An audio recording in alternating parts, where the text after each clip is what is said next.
오후 시간에는 참된 믿음, 믿음과 행위에 대한 이야기를 함께 나누겠습니다. 초대교회 이후로 지금까지 교회에서 영적인 신학적인 싸움이 있다고 하면 결국 이 부분입니다. 믿음이냐 행위냐 이 부분이죠. 이거는 결국 복음을 오해한 데서 나왔습니다. 복음을 정확하게 이해하면 믿음과 행함 오해되지 않습니다. 어떤 게 믿음이고 그래서 어떤 삶이 나올 수밖에 없다는 것을 알 수 있는데 이게 자꾸 오해될 수밖에 없는 사건이 일어나는 거죠. 그러니 저 사람 믿음이 있다는데 이상하고요. 어떤 사람은 안 믿고 자꾸 행위를 강조하는 이런 일들이 자꾸 벌어지는 거죠. 오늘 믿음이 뭐며 행함이 뭔지 바르게 이해하고 또 응답을 받아야 되겠습니다. 초대교회에 오직 믿음으로만 구원받기 때문에 행위를 무시하는 사람들이 있었어요. 초대교회도 있었어요. 지금도 마찬가지죠. 어떤 사람들이냐면 예수님이 그리스도가 되셔서 인생 모든 문제를 끝냈다. 특별히 네 제 문제 다 끝났다. 율법에서 해방됐다. 아무것도 문제되지 않는다 라고 말해요. 그러면서 삶은 다 해방받았기 때문에 죄에서 완전히 벗어났기 때문에 자기 마음대로 사는 거예요. 자기 마음대로 살 뿐만 아니라 흔들리는 사람 있죠. 근데 죄 때문에 죄 지은 것 때문에 갈등하고 죄책감 느끼는 사람에게 죄책감 느끼는 자체가 벌써 믿음이 없는 거다. 죄 다 끝났다. 죄책감 느낄 필요 없다. 회개할 필요 없다 라고까지 말을 한다니까요. 그런 사람이 있고 이 시대에도 있습니다. 그러니까 죄 지으면서도 양심에 조금 더 가책을 안 느껴. 왜냐하면 해결받았으니까, 끝났으니까, 제 문제 주님이 십자가에 다 끝냈으니까 어떤 것도 내가 죄가 안 되는 거예요. 어떤 것도 죄가 안 되는 거지. 이런 사람이 있는 거죠. 오히려 그것 때문에 갈등하는 사람에게 틀린 확신을 심어주는 사람들. 네 제 문제 완전히 끝났다. 갈등하지 마라. 네가 지금 갈등하는 거 보니까 믿음이 없다. 진짜 예수를 그리스도를 믿으면 그런 갈등 안 한다. 이러면서 방종하게 만드는 사람들이 초대교회도 있었고 지금도 있었어요. 그렇죠. 지금도 있습니다. 그래서 계시록에 보면 니골라당 그리고 이세벨의 가르침에 대해서 교회에 책망하는 거예요. 니골라당이 누구죠? 니골라라는 사람 어디에서 나오죠? 사도행 6장에 7 집사가 임직을 받죠. 거기 마지막에 등장한 인물이 니골라입니다. 그 사람이 결국은 나중에 교회를 어렵게 만드는 아주 중요한 핵심 인물이 돼요. 니골라. 어떻게 믿고 있냐면 인간의 영혼하고 육신은 상관이 없다. 육신은 원래 흙으로 지어졌다.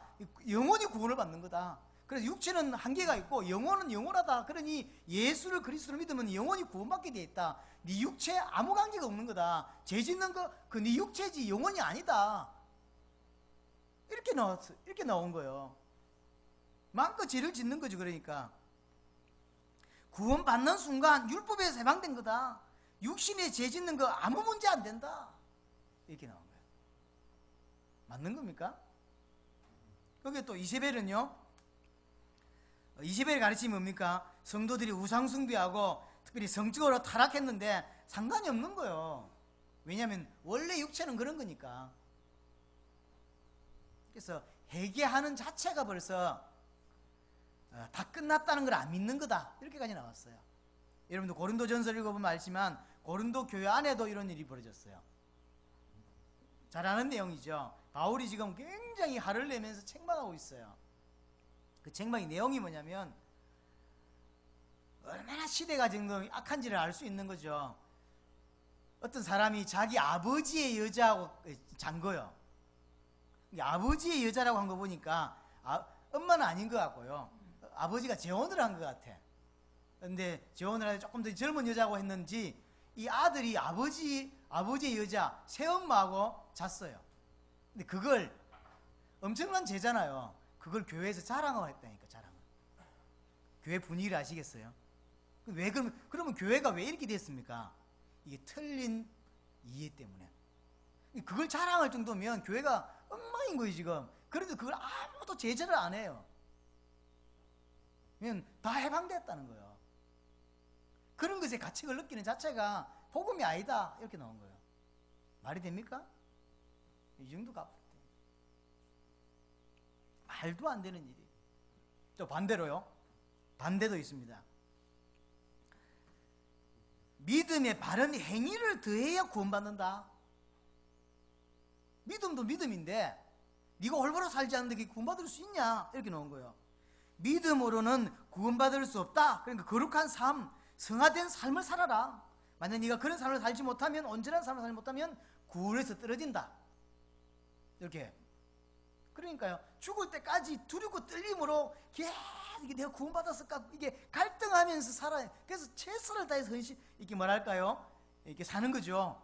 죄 안 지고 벌벌 떨고 이렇게 사는 거지. 저하고 신학 공부를 같이 했던 분이 자기가 죄 지으면 성령께서 떠나가시고 회개하기 전에 내가 죽으면 지옥 간다고 가르치는 분이 있었어요.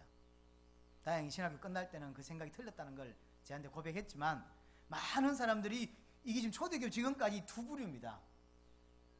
원래 육신은 구원하고 관계없다. 죽고 나면 영혼만 가는 것이지 육체는 구원받는 게 아니다. 그러니 마음껏 죄져도 된다 라고 하는 팀이 있어요. 지금도 있습니다. 한국에도 많습니다. 한국에도 많아요. 왜 이렇게 되었을까요? 반대로 믿음 하지 마라. 똑바로 못 사는, 예수 믿는 사람처럼 못 사는데 그게 무슨 믿음이냐. 똑바로 살아야 된다. 이렇게 말하는 거예요. 왜 이렇게 됐을까요? 복음이 오해되면 이렇게 되는 거예요. 복음이 오해되면 그렇게 될 수밖에 없는 거죠. 많은 문제들이 야기됐습니다. 많은 문제들이. 이 두 주장 전부 다 성경적이지 않습니다. 틀렸습니다. 정확한 복음을 이해해야만 요걸 이해할 수 있습니다. 자, 그래서 성경의 복음에 대하여 정확하게 올바르게 이해해야 됩니다. 자, 복음이 뭡니까? 복음의 내용은 예수가 그리스도다 하는 게 복음의 내용입니다. 그러면 그 내용의 의미가 뭡니까? 예수님이 십자가와 부활로 사단 문제, 죄 문제, 하나님 떠난 문제를 완전히 영원히 단번에 해결하신 그리스도시다 라고 하는 거죠. 쉽게 바꿔서 말하면 예수님이 그리스도가 되셔서 십자가와 부활로 모든 문제 다 끝냈다 라고 하는 게 예수를 그리스도로 믿는 믿음의 내용이고 그 의미라는 거죠. 우리는 그렇게 믿습니다. 그렇게 예수를 그리스도로 믿을 때 성령이 내게 오시고 성령이 나와 함께 하시는 거죠. 더 정확히 말하면 성령이 거듭나게 했기 때문에 그게 믿어지는 거죠. 믿어지니까 성령이 오는 것도 맞는 말인데 사실은 성령께서 역사하시기 때문에 그게 믿어지는 거죠. 그래서 자꾸 계시란 단어를 쓰는 거예요. 지 노력으로 믿어지는 게 아니고 하나님이 은혜 주시니까 믿어지는 것이고 계시하셨으니까 눈이 열려서 알게 되는 거죠.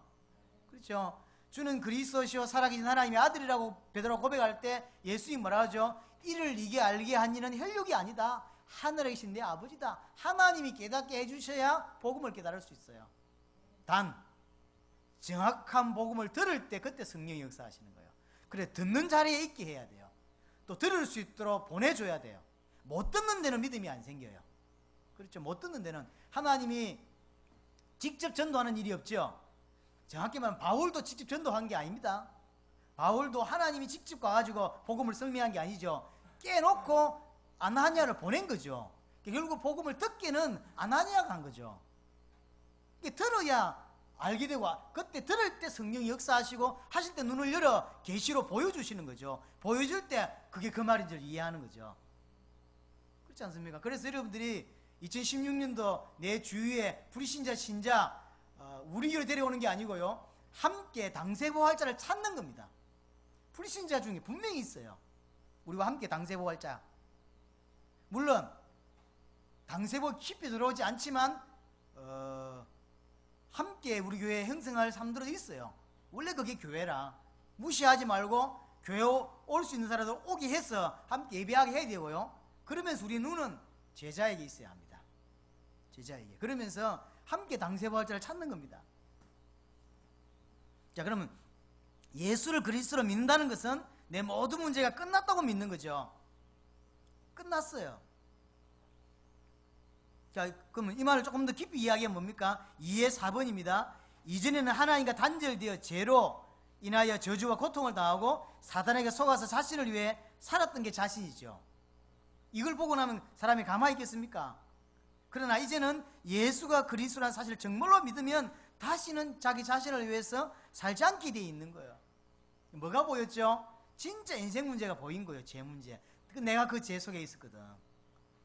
그렇잖아요. 내가 그 죄 속에. 근데 진짜 복음을 안 들은 사람이 함부로 죄 짓고 함부로 방탕하고 할 수 있겠어요? 모른다는 이야기죠. 모른다는 이야기지.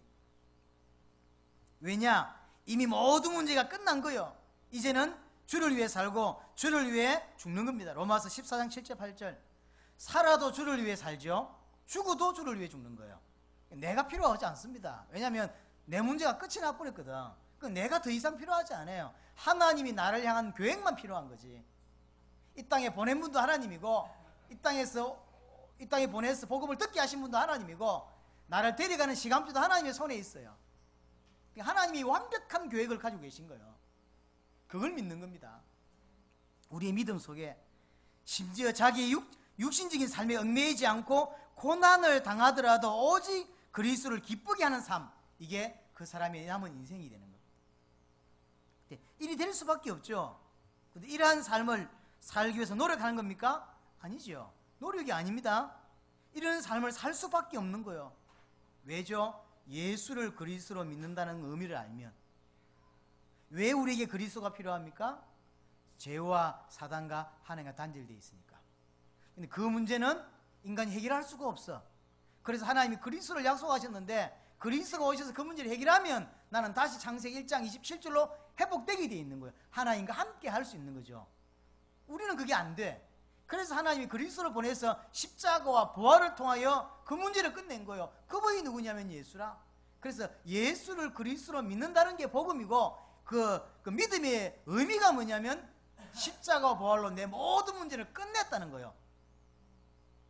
끝냈는데 안 믿는 게 불신자고 끝낸 게 맞구나, 이제 내가 그분을 나의 주인으로 모신다라고 하는 게 믿는 자죠. 그게 신자입니다. 그렇죠? 불신자와 신자의 차이. 주님이 끝냈지만 안 믿는 거, 그럼 불신자. 안 믿죠? 예수 믿으면 된다는데 안 믿잖아요. 안 믿어. 근데 우리는 뭐 하는 사람이냐면 예수를 그리스도로 믿는 사람이죠. 그게 신자입니다. 그러면 한국 교회가 전 세계 교회가 과연 그렇게 제대로 믿고 있냐 할 때 고민해 봐야 합니다. 종교로 믿는 사람, 우상 숭배로 믿는 사람 너무 많습니다. 그래서 고린도후서 5장 15절에 주님이 왜 죽으셨냐? 주를 위해 살 수 있도록, 자기 육신을 위해 살지 않고 주를 위해 살도록 하기 위해서 죽으셨고, 그래서 우리를 어떻게 다시 부르셨냐면 새 피조물로 부르셨다는 거예요. 옛날 내가 아닙니다. 세상 풍속에 빠져서 세상 기준에 의해 살아가던 내가 아니고 새로운 새 피조물. 어느 정도 새 피조물이 됐냐? 골로새서 3장 10절에 보니까 구원받았다는 것은 지식에까지 새롭게 된다 그랬어요. 단순히 교회 와서 은혜 받고 하는 정도가 아닙니다. 지식에까지 새로워진다 그랬습니다. 지식에까지. 완전히 가치관이 바뀌는 겁니다. 따라서 이런 사람이 과연 함부로 죄 지을 수 있을까요? 함부로? 말도 안 되는 걸 너무 많이 봤거든요. 말도 안 되는 걸.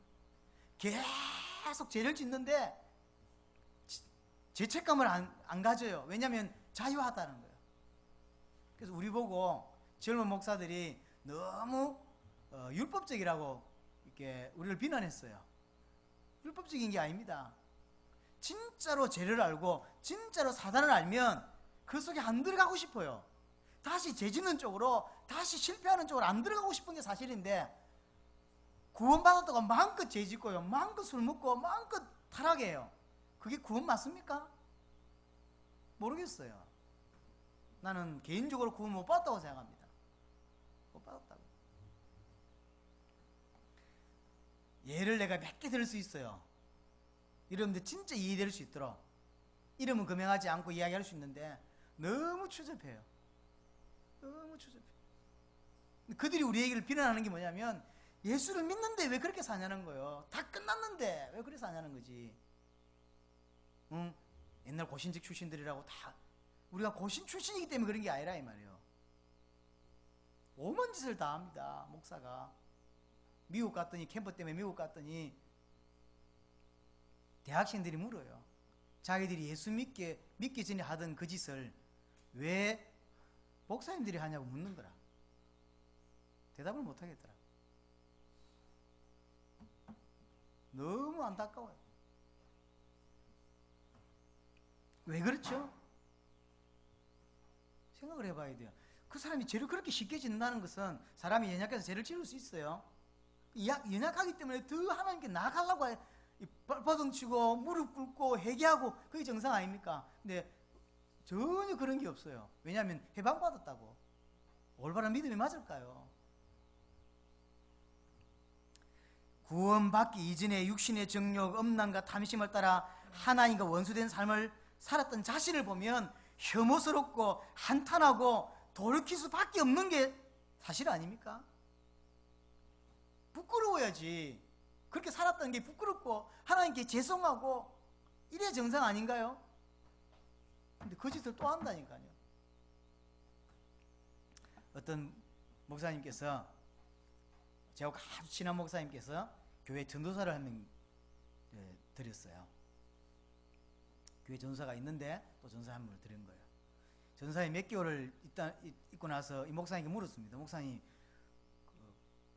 여쭤볼 게 있다는 거 이야기해봐라. 왜 그 교역자 회의를 교회에서만 합니까? 교회에서 교역자 회의를 교회에서 하지 어디서 해요? 저는 저쪽에 있을 때 술집에서 했는데요. 교역자 회의를 왜 술집에서 해? 그쪽은 다 그렇게 한대요. 교역자 회의를 당회를 술집에서 하는 거예요. 여자들 끼고 말이 됩니까? 근데 그게 복음이라는 거예요. 우리 보고 율법이래. 말도 안 되는 얘기 거의 다 그럽니다. 그쪽은 동네는 가장 훈련 많이 시키는 분이 술 중독이에요. 알코올 중독이에요. 그 전날까지 술에 취해가지고 훈련할 정도 못 되는 인물이 가가지고는 술 깨고 이제 합니다. 술 또 이제 메시지 합니다. 너무 메시지를 잘하니까요. 교회가 많이 모입니다. 난리도 아닙니다. 우리 보고 율법적이래. 틀렸어요. 그게 말이 됩니까? 딱 진짜 예수를 믿을 때 죄를 알게 됐다. 진짜 사단을 알았다. 진짜 인간 자기 문제가 사단 문제고 제 문제를 알았다면 그렇게 살겠어요? 그렇게 살겠어요? 그래서 바울은요, 어째서 그런 사람을 가만두냐고 야단쳤어요. 장로하고 가서 잘못하는 사람이 있으면 말하고 말 안 들으면 교회에서 잘라내라 그랬어요. 왜죠? 교회 순순성 때문에. 그런 사람들이 교회에 계속 있으면 오는 건 반대할 이유가 없지만 틀리게 신앙생활하면 말해서 말 안 들으면 잘라내라는 거예요.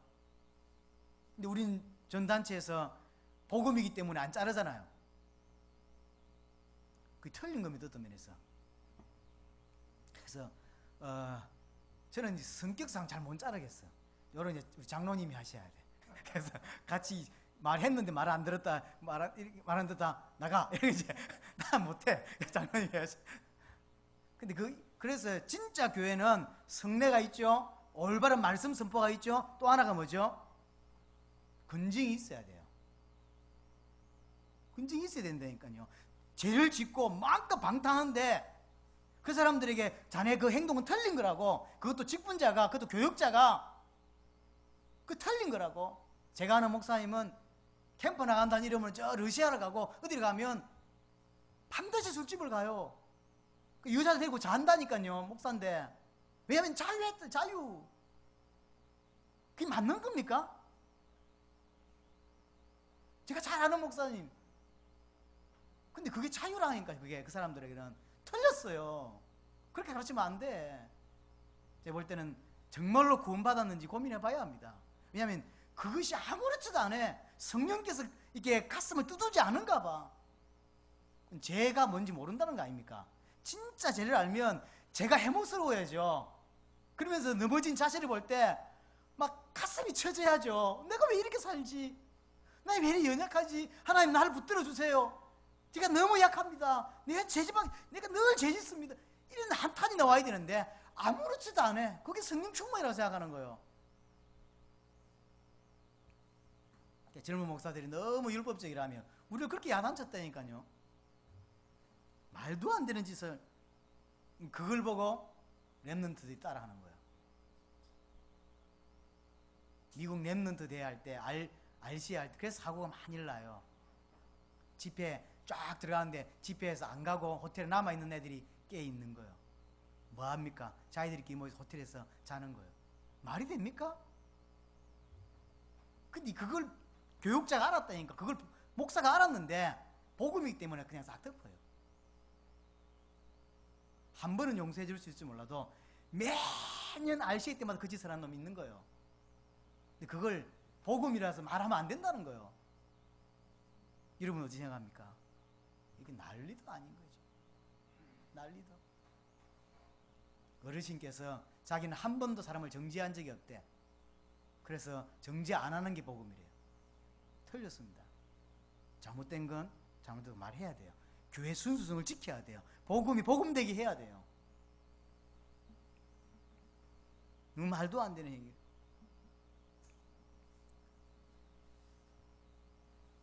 그래서 진짜 죄를 알고 복음을 딱 알고 나면 진짜 죄가 보이고 사단의 역사가 보이지 않습니까? 그런 사람은 근본적으로 하나님을 향하여 돌이켜지고 회개하고 변화되고 거듭나게 되는 겁니다. 근데 만약 이런 것이 없다, 근본적인 돌이킴, 근본적인 한탄과 회개, 이 거듭난 것이 없다, 그는 구원 못 받은 사람입니다.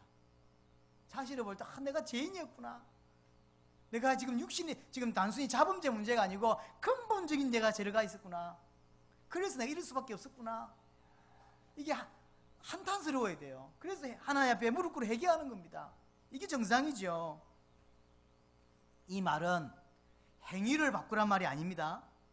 그렇죠? 기독교인들이 사는 행위를 따라서 살아란 말이 아닙니다.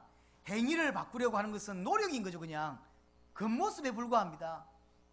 예수를 그리스도로 진짜 믿으면 그 삶이 나올 수밖에 없는 것이고, 그렇죠? 근데 그 예수를 그리스도로 믿는 믿음이 없으니까 삶만 만들려고 그러는 거. 그러니까 근본적인 건 안 바뀌고 삶만 그렇게 만들어요. 삶을 그렇게. 그러면 오래 못 갑니다. 그렇게 종교는 힘이 들고요, 지칠 수밖에 없는 거예요. 근데 계속 힘들 수밖에. 자, 그래서요, 참된 믿음과 거짓 믿음의 차이를 분명하게 알아야 합니다. 3번이죠. 그래서 야고보가 이야기한 겁니다. 믿음의 고백이 그 사람의 행위와 상관없이 구원을 보증한다고 하는 것은 잘못된 생각이다. 뭐라고 설명하죠? 야고보서 2장 14절에 보니까 믿음이 있노라 하고 입으로 말하면서 삶은 믿음이 없는 자의 삶, 그게 진짜 믿는 거냐, 그렇게 말한 거예요. 지금 야고보가 하는 이야기를 잘 들어보세요. 이게 지금 행위 이야기입니까? 아닙니다. 믿음 이야기입니다. 행위 이야기가 아니죠. 14절에 보세요. 내 형제들아, 만일 사람이 믿음이 있노라 하고 행함이 무슨 유익이 있으려. 믿음이 있는데 행동이 어떻게 안 따라 놓을 수 있겠냐는 거예요. 그렇죠? 사람은 믿는 대로 살게 돼 있어요. 근데 돌아보니까 믿는 자의 삶이 안 나와. 그게 믿는 게 맞냐 이 말이에요. 입으로만 믿는다 그래. 그래서 지금 야고보가 하는 이야기입니다. 18절에 보니까 어떤 사람은 말하기를 너는 믿음이 있고 나는 행함이 있으니, 야고보가 화가 났어 하는 말 아닙니까? 너는 믿음이 있으니까 행함이면 네 믿음을 내게 보이봐라. 나는 행함으로 내 믿음을 네게 보이겠다. 네 믿음 있다며, 행함이 없는데 믿음 있다며 그 행함을 가지고 내 믿음을 보이봐라. 나는 내 행함을 가지고 네게 믿음을 보이겠다. 당연히 믿으면 삶이 나오는 거 아니냐. 이 삶을 통해서 내 믿음이 어떤 것인지 내가 보여주겠다는 거지. 그렇지 않습니까? 당연히 행함을 강조하는 게 아닙니다. 믿음이 있으면 삶이 나올 수밖에 없는 거죠. 안 믿기 때문에 삶이 안 나오는 거 아니냐 이 말이지. 나쁜 나무에 좋은 열매가 맺냐, 좋은 나무에 나쁜 열매가 맺을 수 있겠냐. 그 말은 열매를 많이 맺는다는 개념이 아닙니다. 당연한 결과 아니냐 이 말이죠. 진짜 예수를 그리스도를 믿냐? 그러면 성경에서 말하는 그 인생 살 수밖에 없는 거 아니냐. 예수를 그리스도로 믿는다는데 계속 죄 짓고 살아. 그게 진짜 믿는 거 맞겠냐 이 말이에요. 그 말입니다. 그래서 야고보가 말합니다. 하나님이 한 분이라는 건 귀신들도 믿고 떠든다. 그렇죠? 귀신도 하나님을 믿어요. 귀신도 하나님을 한 분이라고 믿어요. 자, 그러면 이 귀신의 믿음이 성경의 믿음 맞냐 이 말이에요. 어떻게 생각합니까? 귀신도 하나님을 믿는다니까요. 하나님이 한 분이라는 걸 믿어요. 우리보다 더 잘 알지. 그러면 귀신이 믿는 믿음은 성경이 말하는 믿음이 맞습니까?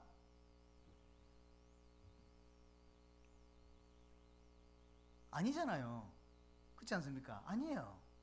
그러면 믿음이라는 게 똑같이 단어를 쓸 뿐이지 실제 내용이 다른 겁니다. 귀신이 하나님을 믿지만 하나님 앞에 순종할 수 없죠. 복종할 수 없고 회개하지 않습니다.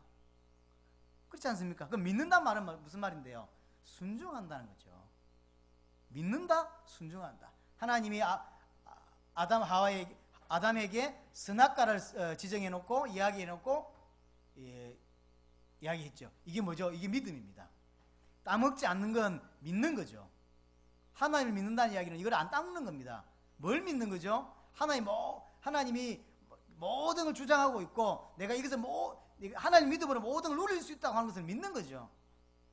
근데 아담이 이렇게 선악과를 따먹었죠. 이 말은 무슨 말이죠? 안 믿는다는 거죠. 순종 안 한다는 이야기는 안 믿는다는 거죠. 믿는다고 하는 것은 순종하는 것입니다. 귀신이 하나님께 회개하고 순종할 수 있을까요? 못하죠. 예수 믿는다고 말하는데 말씀 앞에 순종하지 않아요. 말씀은 말씀이고 나는 내고 그 사람은 안 믿는 거라니까요. 믿으면 순종하게 돼 있어요. 그래서 교리적인 신앙, 지식적인 신앙은 성경에서 말하는 믿음이 아닙니다. 그래서 아는 것과 믿는 것은 다릅니다. 아는 것, 귀신도 하나님을 알아요. 귀신도 하나님을 믿어요. 그거는 성경에서 말하는 믿음이 아닙니다. 그럼 믿는다는 게 뭔데요? 그래서 뭘 이야기했죠? 아브라함 이야기를 했어요. 아브라함이 자기 이삭을 드렸어. 말도 안 되는 이야기를 하나님 하셨거든요. 20몇 년 동안 준다 했던 아들을 안 줬다가 이제 줬어요. 그러면 잘 키우도록 해야 될 거 아닙니까? 하나님 갑자기 이삭을 바치라는 거예요. 말도 안 돼. 육신적으로도 안 맞고 도덕적으로도 안 맞고 언약적으로도 안 맞는 이야기를 해요. 그러니까 안 맞다고 하나님께 따져야 되는데 하나님 아브라함은 이제 뭘 믿죠? 진짜 하나님을 믿어요. 하나님이 하시는 모든 것이 선하심을 믿는 거예요. 이제 예수가 그리 되심을 믿어요. 그래서 조금도 의심하지 않고 이삭을 바치잖아요. 이삭을 바치면 언약이 있는 아이기 때문에 하나님이 죽이면 살려서라도 다시 주실 거라고 믿었어요. 그게 믿음이죠. 그래서 창세기 20장이 뭐라고 합니까? 이제야 네가 나를 경외하는 줄 알았다. 이제야 네가 나를 믿는구나. 그 말이에요. 이게 믿는 거예요. 우리는 어떻게 믿죠? 설교 듣습니다. 예수를 믿습니다. 그런데 행위를 그렇게 안 살아요. 믿는 건가요? 안 믿는 거라니까요. 생각 깊이 해봐야 됩니다. 예수를 믿는데 근데 말씀하고 관계없이 살아요. 아, 이거 틀렸구나. 이게 맞는 거구나. 알겠는데 지 마음대로 살아요. 그거 믿는 거 맞습니까? 아니라니까요. 틀렸어요. 믿는다고 하는 건 인정하는 것이고 믿는다고 하는 것은 순종하는 거라니까 사실은. 아브라함이 순종할 때 그러면은 행위를 한 게 아닙니다. 순종을 왜 할까요? 그러면 믿기 때문에 순종하죠. 하나님이 이삭을 바치라고 그랬는데 다시 살릴 걸 믿었어요. 안 죽일 걸 믿은 게 아니고 살릴 걸 믿었다니까요. 믿으니까 죽이죠.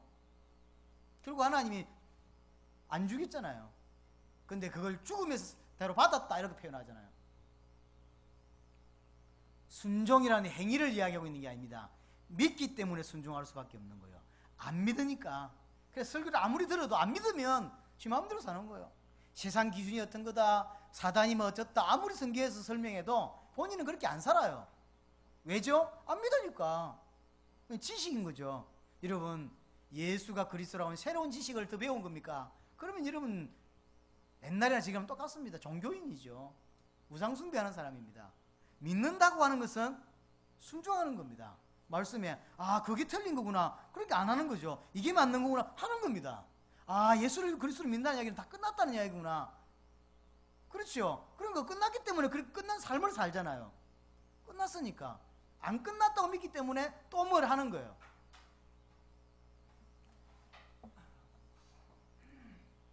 아는 것과 믿는 건 다른 것입니다. 그래서 말이 아닌 행함과 그 삶의 열매를 보고 그 사람의 믿음을 알 수 있다라고 표현하는 거예요.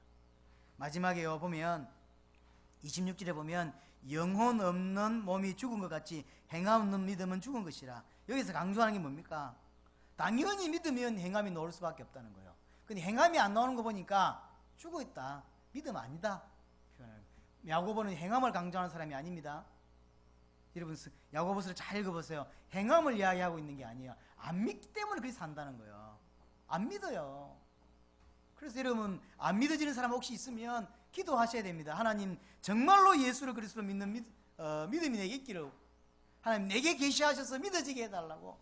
그래야 돼요. 안 믿는다니까요. 그래서 예수님 마지막에 내가 다시 올 때 믿음을 보겠냐 그랬어요.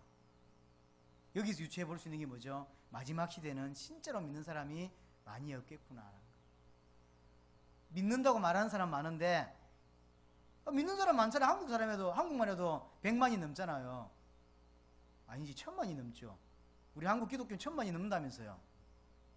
근데 예수님은 믿음을 보겠냐 그랬는데 안 믿는다, 진짜 믿는 자 몇 명 없다 그랬는데 진짜로 성경대로 믿는 사람이 없다는 거예요.